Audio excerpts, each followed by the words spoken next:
A'udzu billahi minasyaitonir rajim. Bismillahirrahmanirrahim. Asyhadu an la ilaha illallah wa asyhadu anna Muhammadar Rasulullah. Allahumma shalli ala sayyidina Muhammad wa ala ali sayyidina Muhammad. Segala puji bagi Allah, Tuhan yang mengisi hati para walinya dengan kasih sayangnya dan mengistimewakan jiwa mereka dengan memperhatikan kebesarannya dan mempersiapkan sir mereka untuk menerima bahan ma'rifatnya. Kemudian salawat serta salam atas junjungan Nabi kita Muhammad Rasulullah sallallahu alaihi wasallam, sumber dari semua ilmu dan nur, bibit dari semua makrifat dan sir, dan semoga Allah ridha kepada keluarga dan sahabatnya yang tetap taat mengikuti jejaknya. Amin ya rabbal alamin. Assalamualaikum warahmatullahi wabarakatuh. Jika kabur bagimu dua hal, maka perhatikan mana yang lebih berat terhadap hawa nafsu, maka ikutilah, sebab tidak akan terasa berat terhadap hawa nafsu kecuali yang hak. Jika kabur dan sukar bagimu untuk membedakan apakah amal itu baik atau busuk, diridai oleh Allah atau dimurkai Allah, maka umpamakan sekiranya engkau mati sedang berbuat itu. Jika tidak gentar menghadapi mati dalam mengerjakan itu, maka kerjakanlah, sebab itu sebagai tanda perbuatan itu hak dan benar. Setengah daripada tanda menurutkan hawa nafsu ialah cetakan dalam mengerjakan yang sunnah-sunnah tetapi malas untuk mengerjakan yang wajib. Muhammad bin Abil Was berkata, kebinasaan manusia terjadi dalam dua hal, mengerjakan yang sunnah dan mengabaikan yang wajib. Dan dalam amal perbuatan hanya mementingkan bagian lahir, luar, dan mengabaikan bagian hati, yakni niat dan keikhlasan beramal.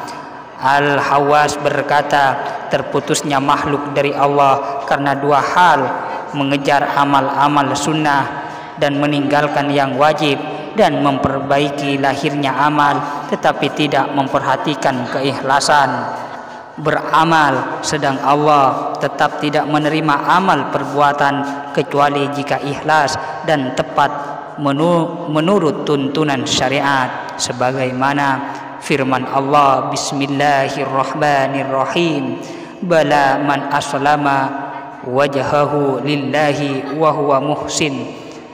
Aslama wajhahu billahi berarti ikhlas melulu kepada Allah, tepat menurut tuntunan syariat.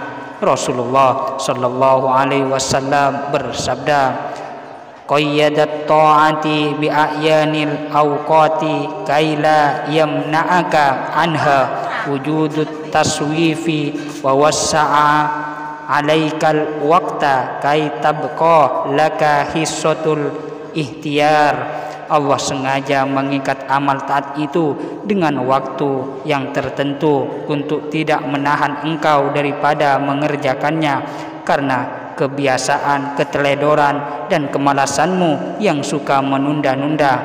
Tetapi Allah memperluas waktunya supaya tetap ada bagimu kesempatan memilih waktu yang lebih tepat atau lebih khusyuk.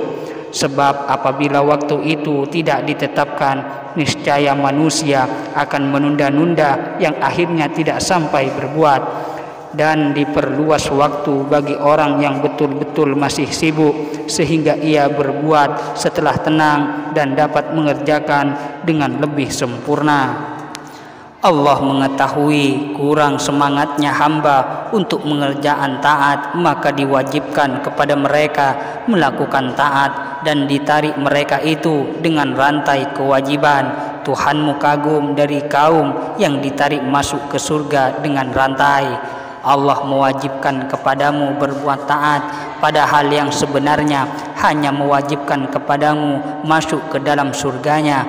dan tiada mewajibkan apa-apa kepadamu hanya semata-mata supaya masuk ke dalam surganya. Sebenarnya segala kewajiban-kewajiban yang diwajibkan oleh Allah kepada hamba semua itu semata-mata untuk kepentingan dan kemaslahatan hamba-hamba itu sendiri, sedang Allah sedikit pun tidak ada kepentingan, manfaat atau mudarat. Abu Hasan At-Tadili berkata, hendaknya engkau mempunyai satu wirid yang tidak engkau lupakan selamanya, yaitu mengalahkan hawa nafsu dan cinta kepada Allah Subhanahu wa ta'ala.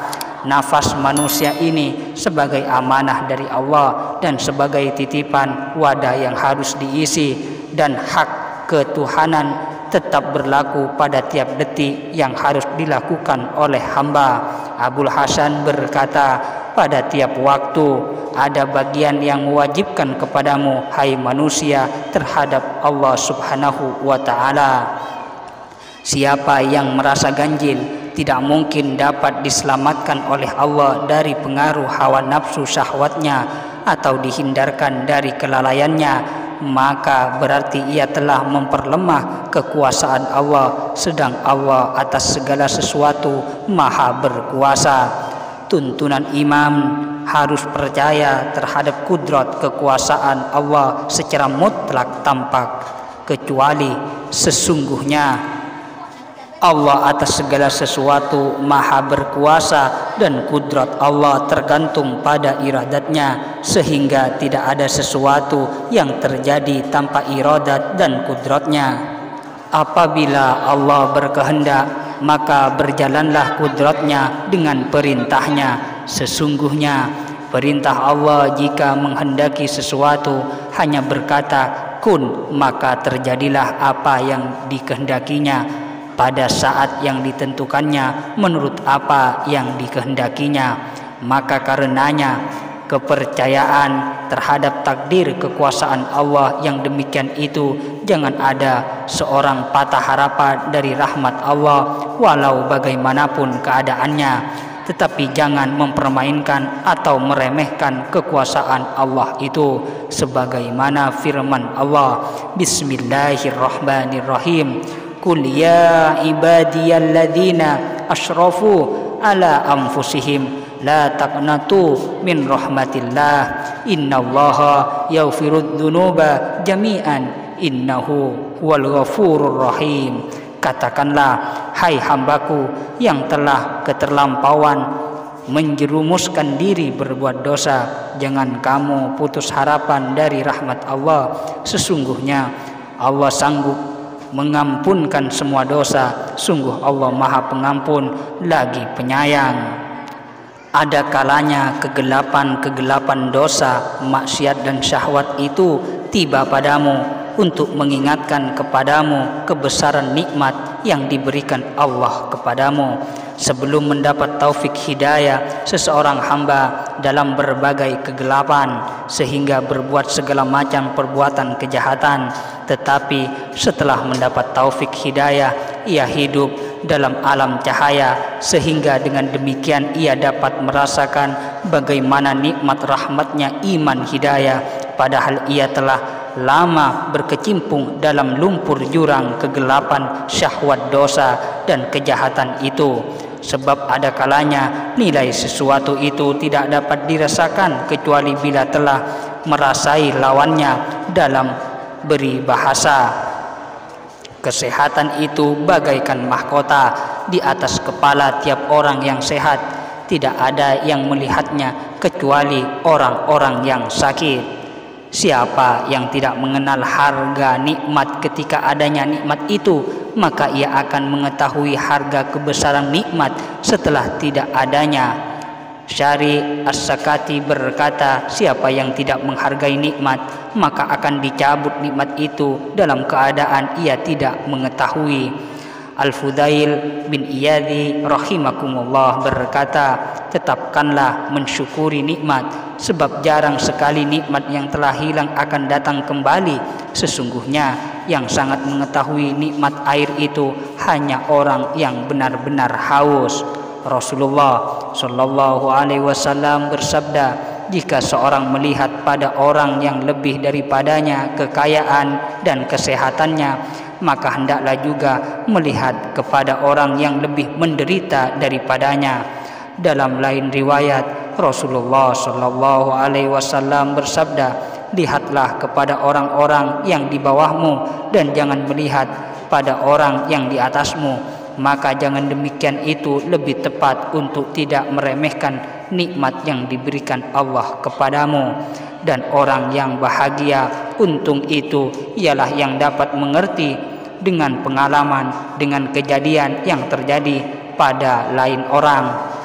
Juga telah tersebut pelajaran hikam, siapa yang tidak mensyukuri nikmat berarti membiarkannya hilang, dan siapa yang mensyukurinya berarti telah mengikat nikmat itu dengan tali ikatannya. Jangan membingungkan kepadamu datangnya karunia nikmat Allah yang bertimbun-timbun untuk menunaikan kewajiban mensyukurinya, sebab perasaan yang demikian berarti merendahkan harga dirimu sendiri.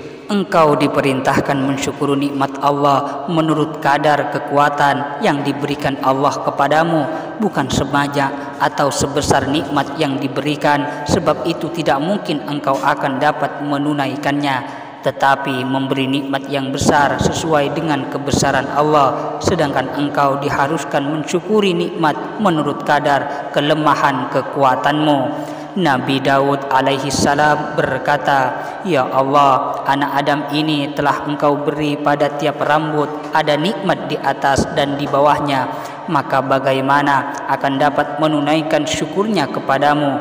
Jawab Allah, "Hai Daud, aku memberi sebanyak-banyaknya dan rela menerima yang sedikit. Dan untuk mensyukuri nikmat itu, bila engkau mengetahui bahwa nikmat yang ada padamu itu daripadaku." Umar bin Abdul Aziz rahimakumullah berkata, "Tiadalah Allah memberikan suatu nikmat kepada hamba kemudian hamba itu mengucap alhamdulillah, melainkan nilai pujian alhamdulillah itu jauh lebih besar dari nikmat yang diberikan itu." Meresapnya rasa manisnya hawa nafsu dalam hati merupakan penyakit yang sukar diobati atau disembuhkan. Hati itu tempat iman, keyakinan dan makrifat, dan semua itu sebagai obat.